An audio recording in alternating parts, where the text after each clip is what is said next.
Ribosome के बारे में, ठीक है। इससे पहले प्रोकैरियोटिक राइबोसोम के बारे में बताए थे ना। प्रोकैरियोटिक के अंदर कहाँ पाया था राइबोसोम, याद करो एक बार। मान लो 2 सेल बना रहे, ठीक है। इस सेल का नाम है प्रोकैरियोट, इसका नाम है यूकैरियोट। क्या नाम है इसका? यूकैरियोट, इसका नाम है प्रोकैरियोट, ठीक है। क्या बताए थे, प्रोकैरियोटिक में जो राइबोसोम पाया जाता है ना, वो कितने एस का होता है? 70 एस का होता है, 70 एस। एंड यूकैरियोटिक में जो राइबोसोम होता है वो 80 एस, वो होता है 80 एस, ठीक है। तो प्रोकैरियोटिक में बताया गया था कि जो इसमें जो स्मॉल यूनिट है और ये लार्ज यूनिट है, ठीक है। स्मॉल यूनिट कितने एस का होता है? 50 एस। नहीं, तो ये 30 एस का कितना होगा? 30 एस, ठीक है। और ये लार्ज यूनिट है, ये तुम्हारा 50 एस, 50 एस, दोनों मिलकर बनाता है 70 एस। एस क्या बताए थे? स्वेडबर्ग बताए थे ना, स्वेडबर्ग कोफिशिएंट बताए थे। क्या बताए थे? स्वेडबर्ग कोफिशिएंट बताए थे, ठीक है। अब साधन गुणांक हिंदी में कहते हैं। इसी प्रकार 80 एस जो राइबोसोम है वो पाया जाता है यूकैरियोटिक सेल के प्लाज्मा मेम्ब्रेन के अंदर, मेम्ब्रेन में नहीं, जिसको हम बोलते हैं साइटोप्लाज्म। इसको क्या कहते हैं? साइटोप्लाज्म, कोशिका द्रव। क्या कहेंगे हिंदी में? कोशिका द्रव कहेंगे, ठीक है। कोशिका द्रव में यूकैरियोटिक सेल के अंदर 80 एस प्रकार का राइबोसोम होता है, लेकिन कोशिकाओं में ऑर्गेनेल में माइटोकॉन्ड्रिया इसमें होता है तुम्हारा 70 एस राइबोसोम। इसके बाद तुम्हारा हो गया क्लोरोप्लास्ट। क्या हो गया? क्लोरोप्लास्ट। इसमें क्या होगा? बनाए थे ना, कल पढ़े थे ना क्लोरोप्लास्ट के बारे में। हाँ, इसमें जो राइबोसोम होता है ना वो होता है तुम्हारा 70 एस, ठीक है। यानी कि यूकैरियोटिक सेल में दोनों प्रकार का राइबोसोम होता है, 70 एस भी होता है और 80 एस भी, यानी कि 80 एस भी होता है, ठीक है।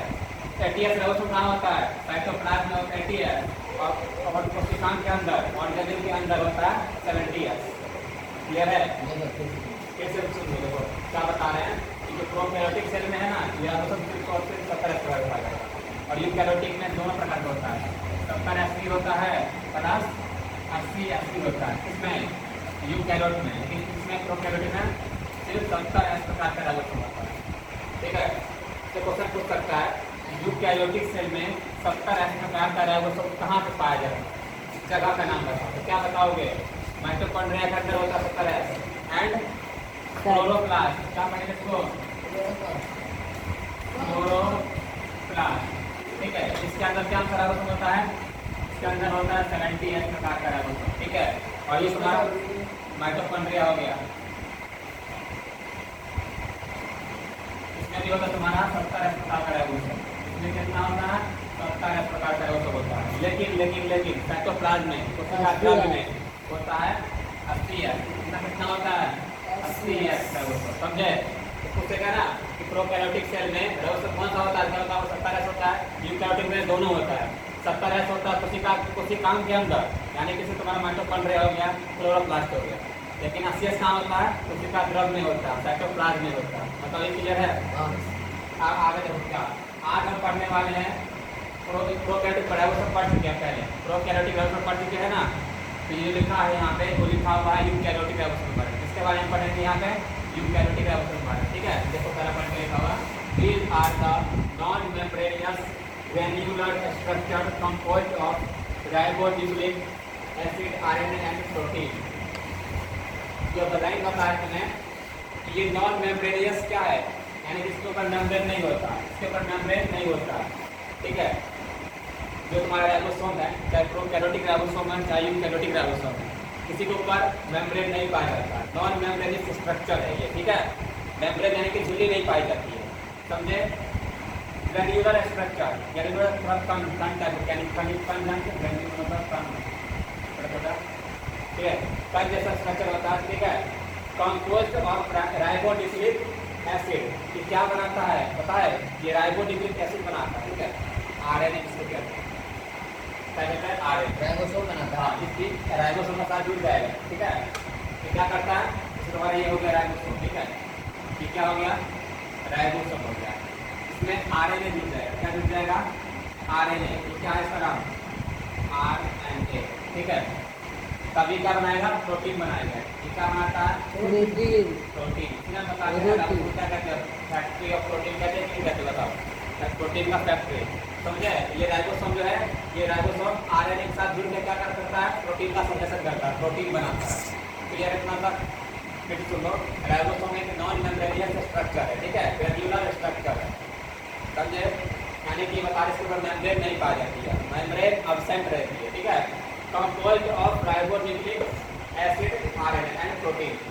ये देखो, ये जो है राइबोसोम इसके साथ जुड़ जाता है, आरएनए के साथ क्या करेगा, जुड़ जाएगा। तो ये याद होगा चाहिए, बताए थे जब आरएनए राइबोसोम के साथ जुड़ जाता है तो संरचना को, स्ट्रक्चर को क्या कहते हैं, नहीं पॉली राइबोसोम बताए थे, नहीं बताए थे, बताओ। पॉलीसोम या पॉली राइबोसोम, संरचना आप कहेंगे पॉलीसोम या बोल दो, यानी पॉड, पॉली